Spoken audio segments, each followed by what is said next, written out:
Hi, I'm Chris Russell, President and CEO of the Ozark Area Chamber of Commerce, and welcome to another edition of what we call Ozark Unplugged. It's our podcast where we have real conversation with Ozark leaders. We have some history, some culture, and occasionally, well, like today, we got a special guest. His name is Mike Tucker. He's not only on our board of directors, lives here in Ozark, Missouri, father to husband, but is also a big leader out of Springfield with a big company, and they've done some amazing things, and his career journey is something pretty remarkable. I had to bring him in, and we just talked about stories and marketing and business evolution. We had a conversation about the power of just being right here in your own community and giving back. I think you're really going to enjoy that. But before we get there, let's go ahead and give you some update on some chamber news and events that's happening soon. As a matter of fact, this coming Friday, July 11th, it'll be our second First Friday. Normally, our First Fridays are on the First Fridays of each month. But in this case, well, that was July 4th. So we're having it on July the 11th. It's going to be at the Liberty Utilities Building at 1750 South 15th Avenue. So you might want, it's free to attend, by the way. Starts at 7:30 to 8:30. And then the Ozark Chamber Luncheon just right around the corner. Update on this, it's going to be held at the Ozark Innovation Center. We have a special presentation coming from the Ozark Public School District about some things that they've got going on. So we're going to have it at the school building. That'll be July 24th from 11 to 1. And then, of course, we had a big ribbon cutting today, so congratulations to Brad and Kristen Jackson and their new place. That was on the day of this airing of this podcast. That was Hometown Print House and Boutique. And then something that's been really popular as we brought this back is a women's networking group here for the Ozark Chamber, Sisterhood in Success. Now, they have a special guest speaker, Dr. Cindy Baker, but they've got so many other amazing things planned. It's a fun event, and that's coming up July 17th from 11:30 to 1. Doors open at 11, and that's also going to be at the Ozark Innovation Center. And, of course, all these events, you can get more information by tickets at ozarkchamber.com. One of the things we have also coming up on August the 4th will be the Welcome Home New Teacher Luncheon event, and that's going to be happening over at the Ozark Innovation Center once again. But this is an opportunity for Ozark to show the new teachers some love, and we need some swag bag items like pens and just fun stuff we can throw in a goodie bag. And then we're also looking for some prize baskets and a little bit nicer items, right? So every teacher walks away with something special. And this event is fun to attend as well. It's kind of a who's who in Ozark that comes to this. It'll be about 200 people inside of the Innovation Center. We have a delicious lunch lined up for you. I got the marching band coming, cheerleaders coming, and that's coming August the 4th. You can buy your tickets at ozarkchamber.com.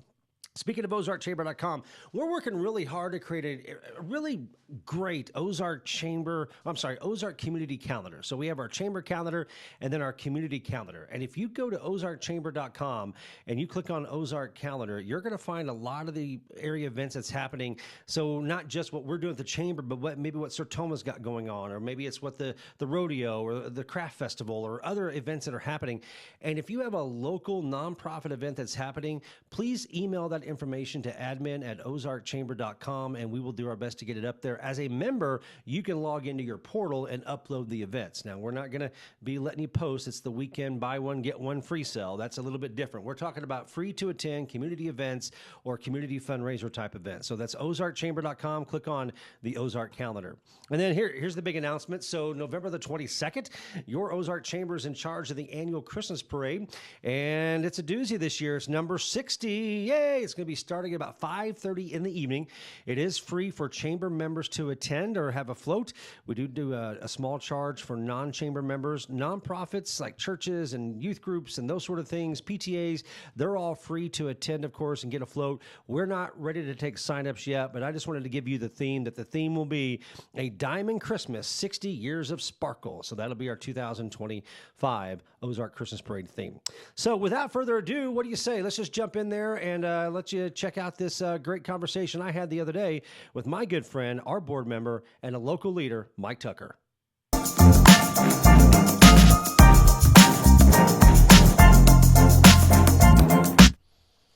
And welcome to another edition of Ozark Unplugged. Good friend of mine is here today, also a board member for the Ozark Chamber of Commerce and manager of SRS Distribution out of Springfield, Mike Tucker. Welcome to the podcast studio, Ozark Unplugged. Thanks for having me, Chris. So what do you want to talk about? Anything you want to talk about, man. We can talk about fishing, hunting, shingles. Oh, man, let's talk about hunting, man. Hunting season's like Dude, it's only a few weeks away or months away before we're out there hanging in tree stands again. That'll be fun. It's not even hot yet. I know. It's. I got little antlers coming up though on some See of my bucks. Got some of my bucks are a little bit further along, so they're coming along. So we'll see how that plays out by fall. I've seen a giant already. Did you? In Ozark? Oh wow. Yeah. Okay. Can't tell you where. Yeah. So Let's back up. Let's get to know Mike Tucker a little bit. So, where are you from, man? Where'd you go to high school at? Burleson, Texas. Oh, you're a Texas boy. Yeah. Dude, Yeah. how did you go from Texas to Missouri then? How'd you get here? So I had a construction company in San Antonio, Texas. There's a lot in between Burleson and San Antonio and here, but had a construction company in San Antonio, Texas. It was '07, and things were starting to get a little scary, and ran into an old colleague and said, "Hey man, you ever want to come back to Home Depot?" And I said, "Sure." Well, that was in August of '07, and I was here in November of '07 living in Branson. So, had you worked at Home Depot like during high school or something like that? I did in Fayetteville, Arkansas. Okay, so wait, how'd you go from Fayetteville to Burleson? That's a great story there, man. My family had a cabinet shop and in Fayetteville, and it was a construction thing, and I'd always worked for my brother-in-law building houses and whatnot back in Fort Worth, and don't put pin drops anywhere because it's a hard story to keep touch with. But so yeah, they asked me to come work in their cabinet shop in Fayetteville. Family doesn't always work well with family. Kind of got oil and water. Yep. And I was stuck in Fayetteville, and I went to work for Home Depot for a while. Store manager was great. Left there, went back to San Antonio, started my company back up, and '07 hit, and here I am. Wow. So, yeah, working for family can be tough. Yeah. I mean, I did it for a while. My aunt and uncle owned a car lot. Love them to death. Some of my favorite people in the world. But, sometimes when you're in that environment, it's tough. My mom is still doing it, and they luckily get along. But there's always that challenge, and I'm kind of glad I got out of that years ago. I was pretty young back then. I was in the car business and didn't like the car business either. Have you ever been in the car business? Nope. Yeah, people who are in the car business, you have a special place in heaven. I think you do. The amount of trouble there are people, the names that people call you, and all that kind of stuff. If you sell a used car that doesn't end up being a very good one, it's just a tough industry to be in. Yeah, yeah. You don't make a lot of friends in that industry, so. So how long were you at Home Depot in '07? So moved here at '07 with Home Depot, become a night manager. 2000 Springfield location? Branson. Oh, Branson. Sorry, Branson. Yeah. Was working as a night manager and worked my way up into a day shift, and it was kind of crazy because I got this phone call one day, and this guy's this is kind of getting ahead of it, but I was there 6 years. 2013 is when I left him. But this guy calls me and he goes, "Hey, can you go to lunch?" I'm like, "Well, who are you?" And he goes, "My name's Jim LaPiccolo, and I'm with Arrowhead Building Supply." Gotcha. I'm like, "Okay, so you're the competition down the road, and you want to go to lunch?" And he goes, This is "Yeah." in Hollister, right? Yeah, it's in Hollister. And so he invited me to lunch, and we went and sat down at College of the Ozarks and sat there and had a Coke and a cookie and talked about it. And he went through this whole interview process, and I just looked at him and I said, I'm not your salesman." And he goes, "No, I'm not interviewed to be a salesman." He goes, "I want you to be a branch manager, and this is your package, and this is your salary, and all this." And how did he find out about you, dude? he stalked me. They were pretty notorious for going around, and Home Depot used to have, and they still may, I don't know. They had this board, and it had all these awards on it. They called them Homer badges, and for doing outstanding customer service or helping an employee and stuff like that. So let me get this straight. Home Depot is advertising their top employees, Yes. thinking that's a positive thing for customer service, Right. Which it is. It technically It's is. great, It yeah. really is. It actually makes it. Also makes you maybe a recruit. Helps recruit. I would say. I would think that, hey, this looks like a cool place to work. Yeah. But here is Arrowhead Building Supply going in and going, I want to talk to that guy. Yeah. Yeah. Dude, that's like. Yeah. So it was kind of crazy. I'm like, this guy just wants to go sit on a couch and drink a Coke. And I'm like, okay, well, let's do it. So we did it. And July 2013, I started with Arrowhead Building Supply. Great location, great family. The Pogues and the Saxes out of St. Louis. They owned, at the time, we had 6 locations. It was Fairview Heights, Illinois, and Peely, Missouri, St. Peters, Lowell, Arkansas, Springfield, and then Hollister. Where was their number one? St. Peters. St. Peters is where they started the company. Yeah, we were based out of St. Peters. So Gotcha. small mom and pop organization. It was Jerry Pogue and Larry Sachs had started the business. Actually, I take that back. They didn't start the business. They took over the business when the previous owner went through a bad divorce. And so they just took it from there. Mike, it seems like I can remember there was a lot of different building supply and hardware stores and those kind of facilities all across the area. And they've all kind of, Meeks got bought out by a big company, I think, didn't they? Is Herman Lumber are they still independently owned? No. Nope. Of course, that's, Sutherland's was independently owned at one time. The one or two Sutherlands are still privately owned by Sutherland's. Actually, so that's probably the only two left in the area that are really true building supply stores that are not nationally owned. Right. Huh. Yeah, because Meeks has been bought twice. By what are they? What do you call them? I forget. Yeah. It's Anyway. just another big company. Yeah. Right. National company. Yeah. Right. And then Herman Lumber got bought out. Several years ago. They had 13 locations. Wow. I think there's still 6 left. Last I heard, I don't know if that's true or not, but last I heard there was 6 left that were still privately owned by the Hermans. Who else has been bought? RP Lumber. Yeah, all these big ones. Yeah. Yeah. So the big money's coming in, and these mom and pops are selling. I would assume, because you guys got bought, Arrowhead got bought, so you get transferred to Springfield a few years ago, right? Did the Springfield store, they bought a store or something up on the north side, right? Right. So yeah, they had 13. I went to work for Arrowhead, and then May of 21, we get the information that we were bought by SRS Building Products out of McKinney, Texas, and we all freaked out, like, oh great, we were privately owned. I come out of a corporate world at Home Depot and went into a privately owned entity, and it was great because a guy like me, HR is not always my best friend, despite what they say. We need to unpack that a little bit. No, that's a different show. That's plugged in Ozark, but so we got acquired by them in 21, and I was a little nervous about it, but going back and finding out the roots of SRS and what they are and what they do, and their motto is make money, have fun, and give back. So yeah.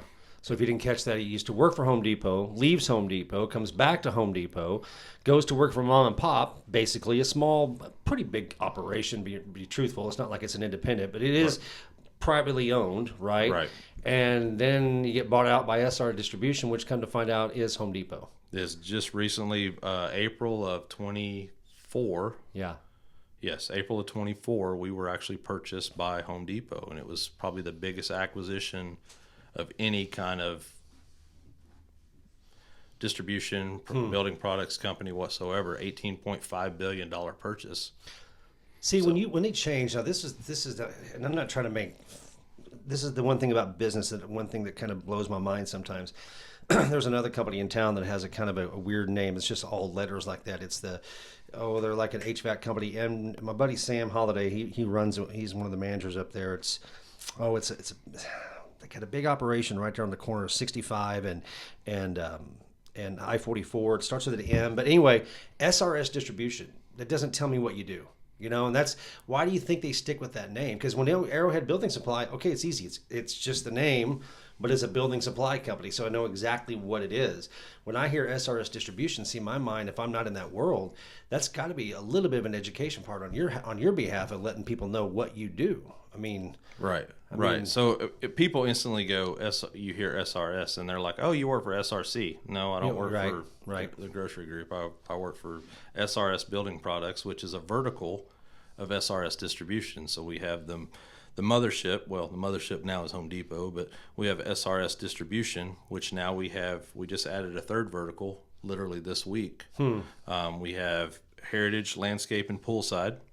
Then we have the building products side, which I'm under, which is exterior products, roofing, siding, doors, windows, guttering, all the outside exterior products. And then now this week, literally, they just made word of it that SRS, powered by Home Depot, just bought a interior supply company, which is probably one of the biggest drywall companies. Companies, but they're the same way. They have 450 locations across the United States, including one locally that sounds like Wildcat. and looks like Wildcat. Really? So, yeah. So yeah. Now that has nothing to do with me, other than the fact that we can refer back and forth. Sure, right. It's a different division. Yeah, it's a sister company, is what they call that. Yeah. Yeah. All right. Who's winning the game? Home Depot or Lowe's? Ooh, man, that's tough. I guess you'd have to look at the S&Ps to tell you that one. But I think Home Depot's got a pretty good fight. You do? Yeah. Yeah. I don't know. I mean, I just know that because I'm here in Ozark and I need something, Lowe's is right there, and that's where I go if I need, yeah, because it's literally on the way home because this is right here by the office. But and truthfully, I've never really shopped much at Home Depot over the years. I don't know why. I guess even when we didn't have a Lowe's in Ozark, right? I think I still kind of tended to go towards Lowe's. I don't know. I don't know why. Well, not that it's bad. I think they're both equally great stores. It's not like I haven't been in a Home Depot. I own a rich, what's it called? The shop vacs. They're orange ones. What are they made by? Rigid. Yeah, Rigid. Yes, Sorry, yes. Rigid. Thank you. Yes. I own a Rigid shop vac. I've had it for years. It's great. Bought it there. So I haven't. It's not like I don't shop at Home Depot. Right. But yeah, it's interesting. So hey, I'm guilty as convenience. I mean, to be honest, Lowe's is our competition. But I mean, Lowe's is a nice location. I don't have anything against them. Yeah. I mean, I've spent tons of money at Lowe's. Well, you're down here in Ozark. You need something real quick. I mean, I get it. If you don't have it at your shop, right? You're gonna, if you don't have it. And we don't have light bulbs. We don't have plumbing fixtures. We don't have anything like that. So let's talk about the transition. So now you're going to transition into a corporate America type company. How's that been for you, Mike? It's been great. It's been really good. Home Depot. The biggest thing I can remember about Home Depot when I was there prior as a manager, I wasn't a store manager, I was mid-level management, whatever you want to call it, is the fact that they were very focused on their people. Obviously, customers, if you look at their inverted pyramid, their CEO is on the bottom. Customers, and right below that are their employees. And SRS is the same way. They acquire companies that have good people and good business sense. They don't buy companies to close them. And that was our fear in 21. Right. They bought Arrowhead. They bought us. I mean, we just, for the first time ever in history, we hit $70 million in sales as 5 locations at the time. SRS comes in and buys us. We're like, okay, what's going on? And then, we've done nothing but grow from there. So Home Depot's mindset of buying SRS Distribution, which, like, again, has the 3 verticals, is the whole mindset of the contractor. Home Depot has a lot of good components within the store. We're more contractor based. So we've got the heritage landscape pool side of it. We've got the building product side of it. And now we have the drywall side of it. So everything that they're doing is to focus on building that contractor up, making their life better. Because that's your primary customer. Right. Yeah, I know. I had a good time. I came up to your Cinco. No, it wasn't Cinco de Mayo. What'd you call it? Cinco de Tres or something like that, or the Well, we still call it Cinco de Mayo. We just celebrate the Friday as close to Cinco de Mayo as we can. As you can, yeah. Yeah, but it was great. It was good. It was a fun party. I mean, you had a lot of culture there for your workforce. There was a lot of Mexican culture there. We had tacos, free tacos. Can't beat free tacos. That was awesome. Lots of drink. I didn't win anything. I was a little bummed I didn't win one of the big prizes, but that was neat. So you saw an opportunity to really reach out to a culture in our community that's a strong culture, that's one of the hardest working cultures, and said, hey, we love you and we want to bless you. Tell me where the inspiration for that come from? Well, if you want to get really unplugged, it was 5:30 in the morning while I was in the shower.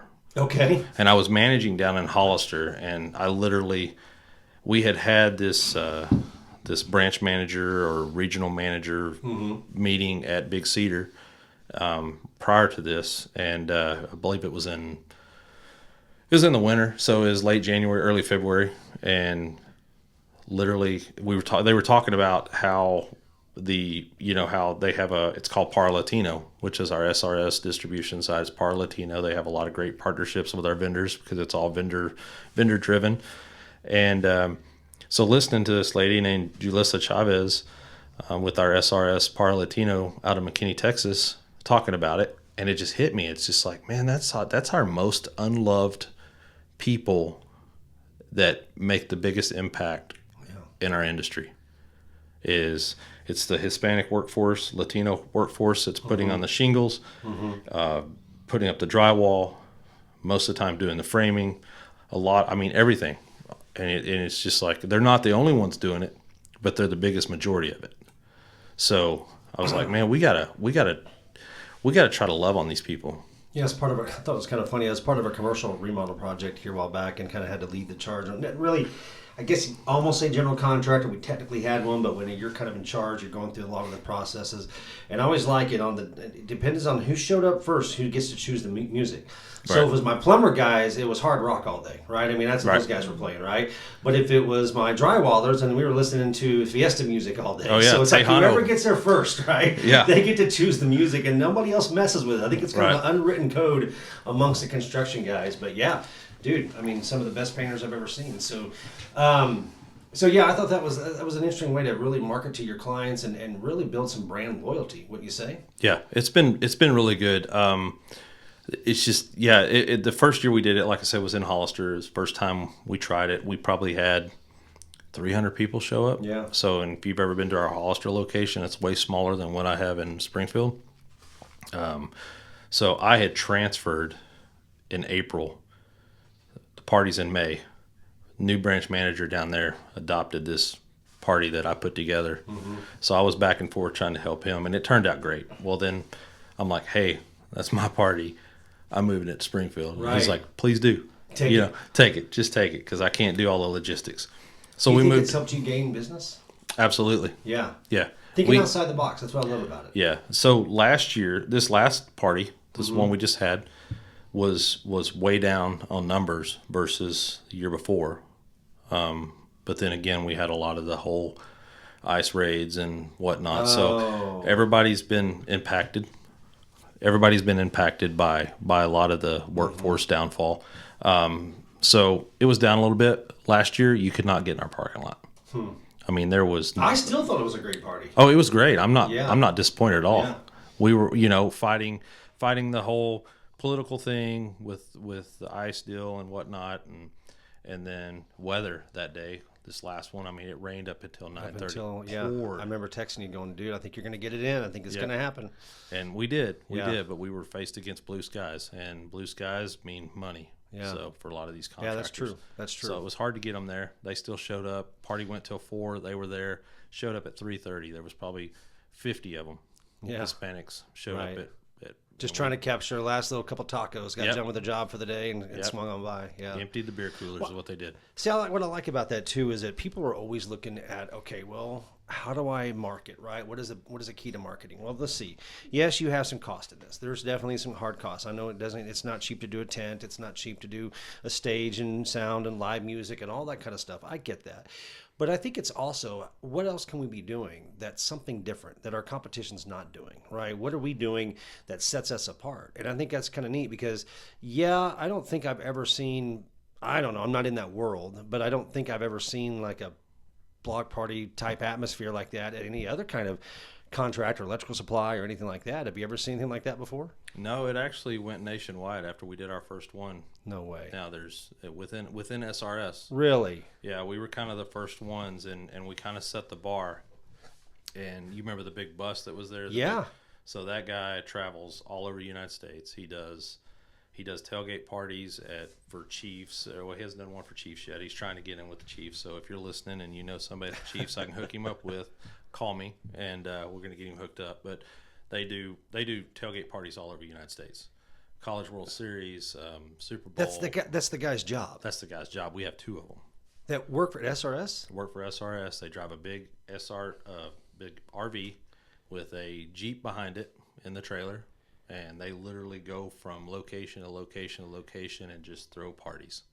Are they promoting Home Depot or SRS? This is all SRS. This was really Home Depot wants one, and they're gonna. I guess they're gonna build one. So wait, that bus got started because you threw a party down in Hollister? No. That bus was started before me. I'm just saying. But that guy, I was going with that is that guy told me that he's never seen a branch get together thrown. In that fashion to have that big of an output. So it kind of grew from there. Mm-hmm. And then when we did our last, so we did that in when did I move there? I moved in 23. So that was our first party, May of 23. Our next regional managers meeting in Dallas, actually in Nashville.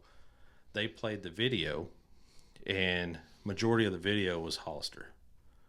Then last year's video, it's all Springfield. A lot of it was Springfield. Yeah. But there's other branches across the United States that are starting to throw the Cinco de Mayo parties and that's a great idea. The Hispanic festivals and whatnot. So it's awesome. Yeah, it's great, but it's unique. So now I'm trying to come up with something else.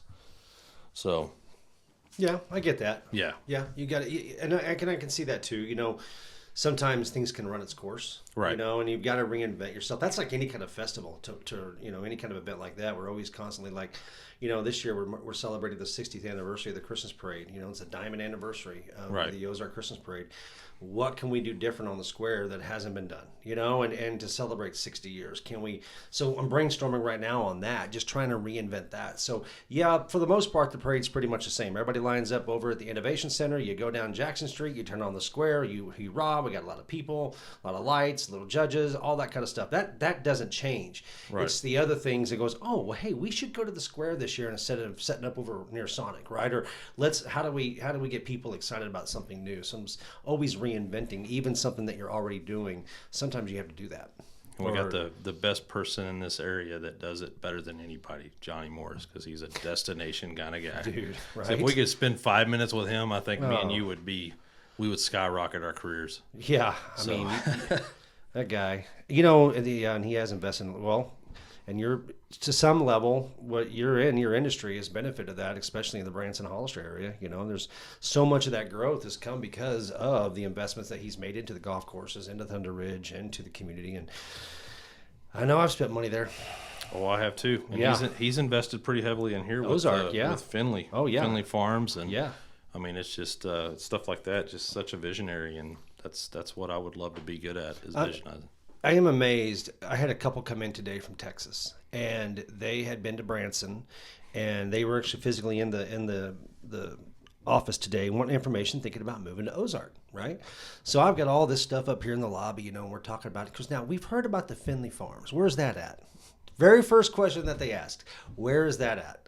So yeah, it's actually, whether they saw it in Branson or they saw it somewhere else, or maybe they did a quick Google search or something, but wasn't where the historic, they asked about the square if we were the county seat. We got into those conversations, but yeah, first question, where's the Finley Farms? Really? I'd rather have that than where's Lambert's. Right.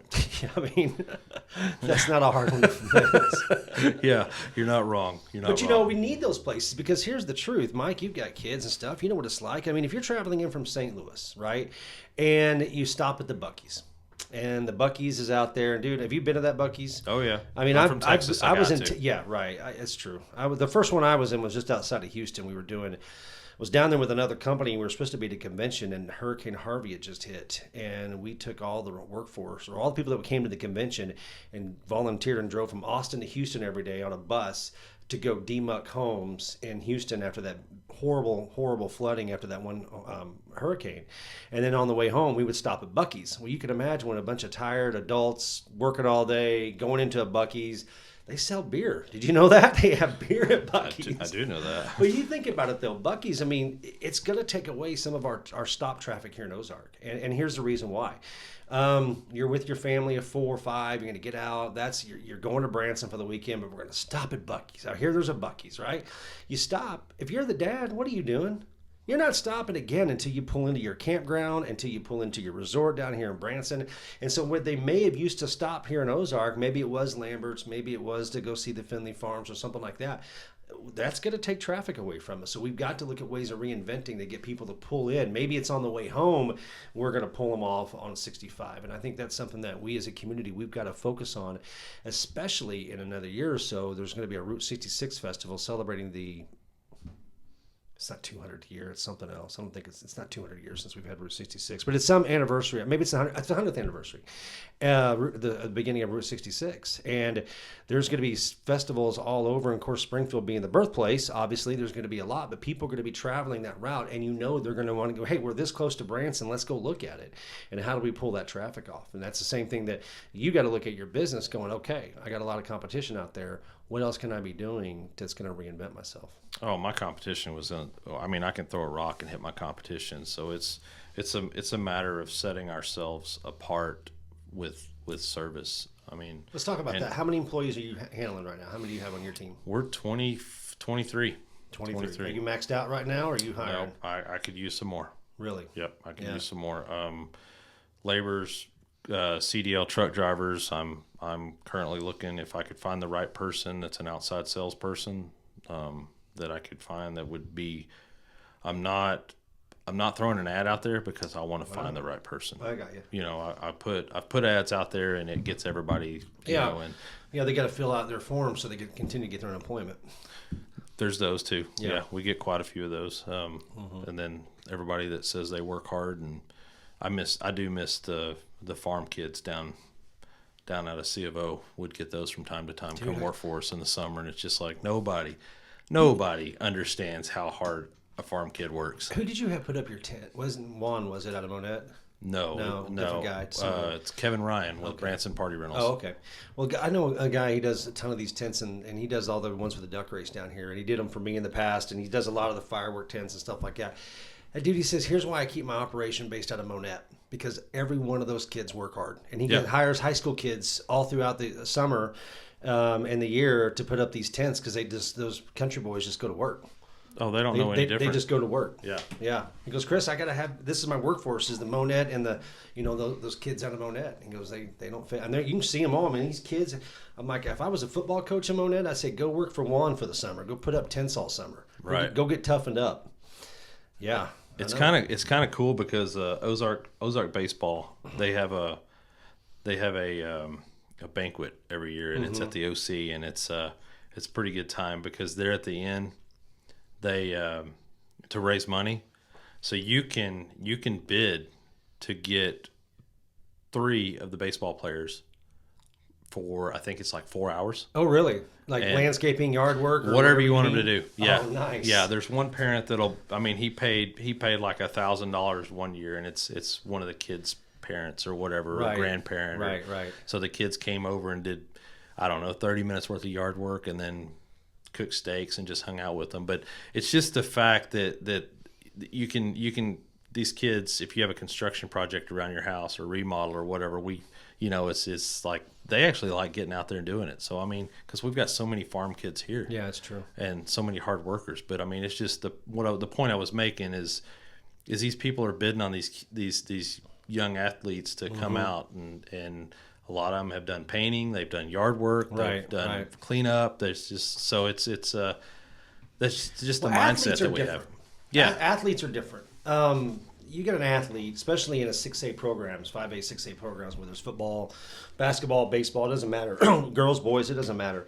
Their work ethic is a little different. I mean, I could see that with the baseball kids, but there are so many kids that, dude, you can't get them off the couch. No.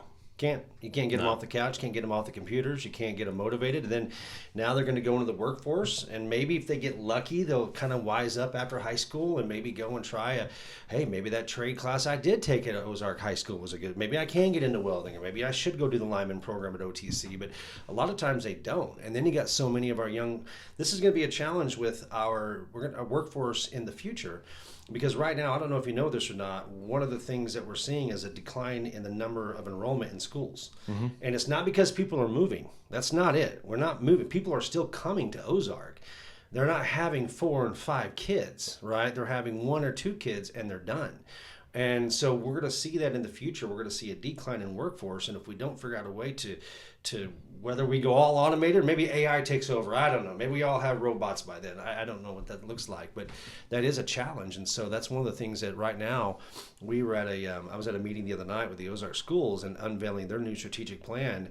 And a lot of that is really implementing the students into real life situation, real life training, and showing them, getting them out of the classroom and into businesses and seeing how real life business works, to try to give them some sort of motivation to say, okay, we've got to go to work. We can't sit here and play on our computer games and play Fortnite until 3 a.m. in the morning every day, which was what kids do. I mean, I used to play video games. My gosh, I mean, I used to play Atari. Little Madden football when it first came out. A Tecmo Super Bowl, I had to have that on the Nintendo. I used to play that a little bit, But gosh, nowadays I don't have time for games, Right.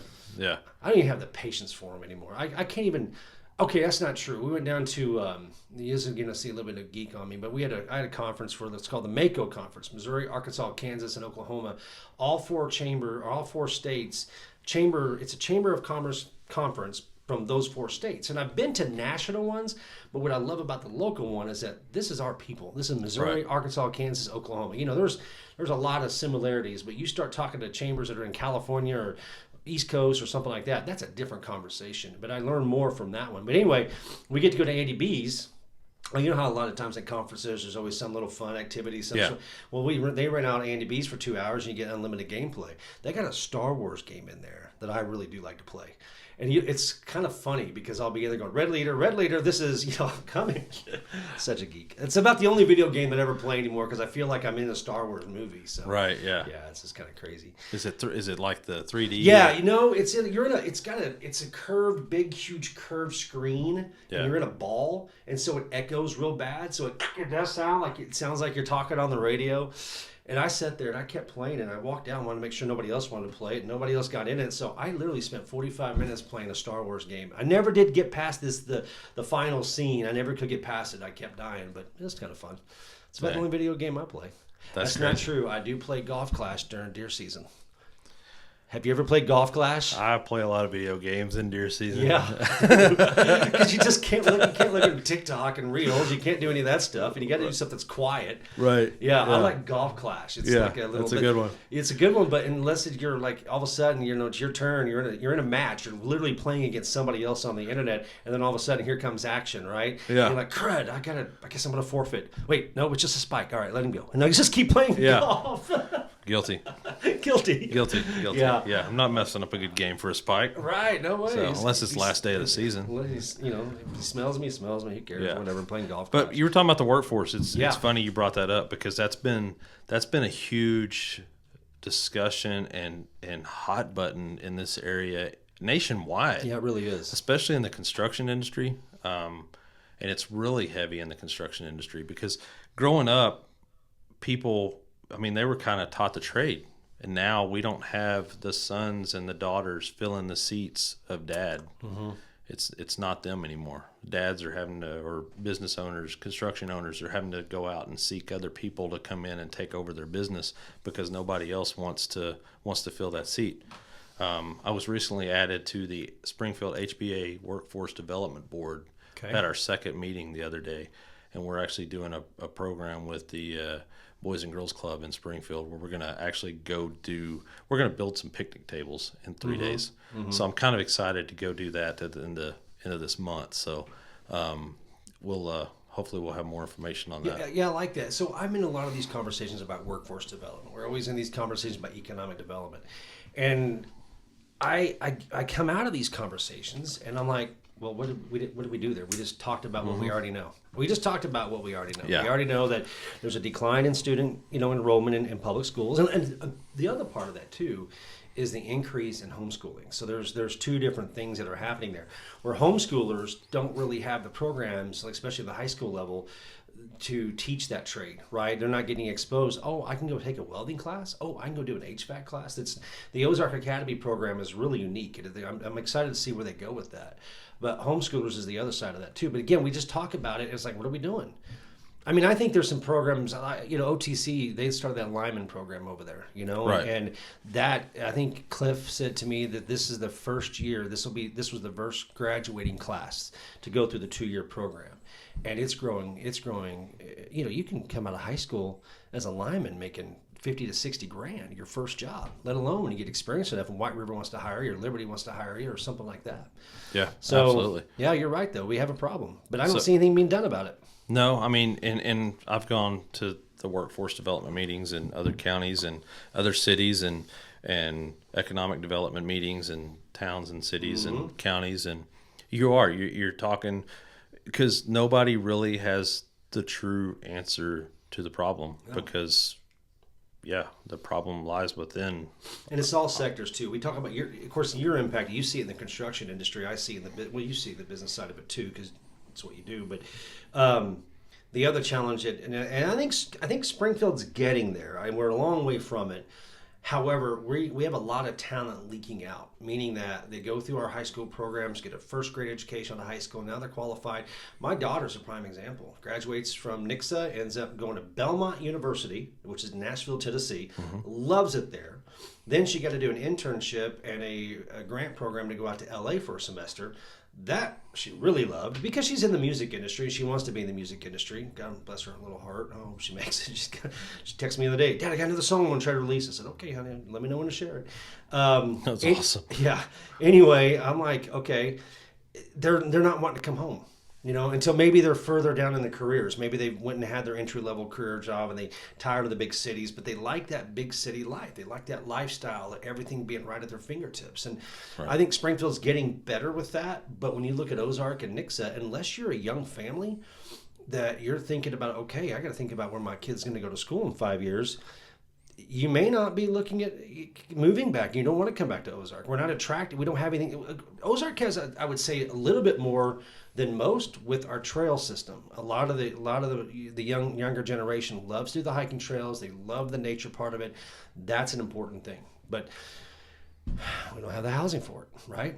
I know. And we don't have the jobs either. It's just like I met with Show Me Christian County one time, and I was talking to them about the whole area and where's the IT jobs? Well, there's no IT jobs. There's nothing to attract. Right. I mean, we're starting lots of medical. Oh yeah, we're starting to get the housing in the area, which thank God, but everybody's still having to commute, and this is my personal opinion, so like it or love it or hate it, I don't care, but we've got to get out of this we don't want Ozark to grow mentality that I see every day, and it's just like it breaks my heart because we're losing our youth to other cities, like you said, right? Because we have nothing to attract them and nothing to retain them here. So we're almost going to get to the point where we're going to have to ship in labor because they are in Branson. They are, yeah. Yeah, brought in, at times, they brought in people from Puerto Rico, I know, at one point. Yeah, the J1 program. And I know for a fact that Lambert's is bringing in people from somewhere else, I'm not sure where. They even bought some property so they could provide housing for them.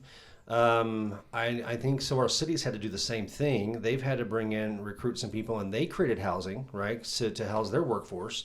So yeah, it is a challenge in here. And you look at different cultures. I mean, I'm all for anybody who wants to come to America and work and contribute to society. Just do it the right way. That's the only thing 100%. That I ask. That's it. Welcome. It goes right back to give us you're tired, you're poor, whatever. We just want the hard workers, we want the bright people, but get here the right way, and let's all play together right. And that's where I'm at on that. Right. I don't care. If somebody wants to go out and work hard, let's go work. Let's go to work. If you can learn English, great. If not, well, we'll figure it out. We got apps for it now, right? Right. We got apps for it. So, but just do it the right way. But that's the challenge, is that we are leaking out, and then nobody likes apartments. Schools don't like them. We don't like them. I mean, I don't. I say we. I like apartments only because I know that it provides housing for workforce. Right. And I think that some of our developers right now are building them at a level that's a little higher up level, so it looks a little nicer. They're a little more amenities, and they're not just these throw up. Remember back in the 80s and 90s, little brick apartments were popping up everywhere. Now what do they look like? We have some. We have some. But we also have some nice ones in there. Well, we do have some nice ones. And thank God we have some nice ones, because I literally just got a new assistant branch manager because mine just got promoted to open our new location at Lake of the Ozarks. So I had to bring in a new assistant manager from DFW market, and he's living here in Ozark now. Yeah, found an apartment. Yeah. Right there at the new one. You talk about commute too. I heard you say that, and I wanted to go back. Yes, we have a commute, but it's nothing like you've been through DFW on a Friday, or on a Friday at 5 o'clock, or you've been to those big cities. It takes forever to get around Kansas City. Sometimes you try to go to Kansas City and not get up there during rush hours, either morning or afternoon. Go through the midday, you can kind of get around town pretty fast. But if you go or after hours or the weekend, but man, you get up there around 4 or 5 o'clock in the afternoon, and you're stuck. Especially if you're trying to get downtown. I mean, that backs up and gets down to a standstill. So we're lucky that we don't have that. And I think MoDOT's getting some of our commutes even better. I think the commute, when they get this highway project done here on Highway 65, that's going to improve getting to Springfield faster and cause less backups. Nix has made some big improvements to get their workforce into Springfield and back and forth. We have a lot of people too that also come from Springfield to work in the Ozark community. Yeah. Where's most of your employees at? We got a lot in Springfield, a couple in Willard, Ozark, Nixa. So I mean, they come from all over, but it's I mean, everybody's within 30 minutes. That's not true. I've got 2 guys that live in Lebanon. So they got a little bit of a drive. They got an hour drive. Yeah. So, but let's go back to 65 project. Okay. Yeah. Ozark PD. Thank you. Yes. Oh my God. Thank you. Please be out there more. I know. Please be out there more.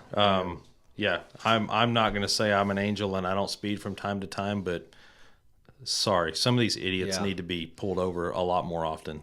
You travel 65 a lot too. A lot. That south Every side, day. right there by the river. Yeah. Twice a day. I do too. I mean, me all the time. Dude, it depends on where I'm going at Ozark, because, I'm all over the place during the day, whether I'm going to somewhere on the north side, or the Innovation Center, the schools, or whatever it is. So I always kind of depends on how I take that commute.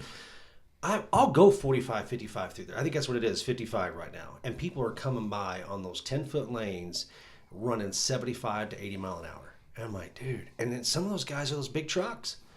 I drive a truck, right? So I feel like I'm going to get smashed. Yeah, I'm in a F-250. So, I mean, it's really tight. And, yeah, there's some – thank you, Ozark PD. I love it. Just be there more. All right, Mike, I want to switch gears just a little bit. We talked a lot about your career, your life, and all that kind of stuff. One thing that I really admire about you is that you have a commitment, the best that you possibly can, between life balance, work balance, and then, of course, your community involvement. Why has that always been something that – I know you were heavily involved when you were in Hollister. You're trying to stay very active in the Ozark Springfield market.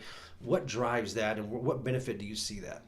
So a lot of my success, I mean, I've been with SRS, Arrowhead, Home Depot, whatever you want to call it, combined almost 18 years. But with Arrowhead and SRS, I've been there 12 years. And going into – I was big in the community. They had a give back program through Home Depot that I got to head up. It was called Team Depot, and we went out and did community projects and whatnot. But then I got into Arrowhead, and I asked them, I'm like, hey, what can we do in the community, blah, blah, blah. And they're like, really nothing. So I got very involved in Hollister schools, the Hollister Chamber, and the city of Hollister, Branson. And those people down there made me successful. Just because I feel like when you get involved and pour into a community, that community pours back into you. And it made me a very successful person, made me a better person, better leader, better friend, better neighbor, just better all around.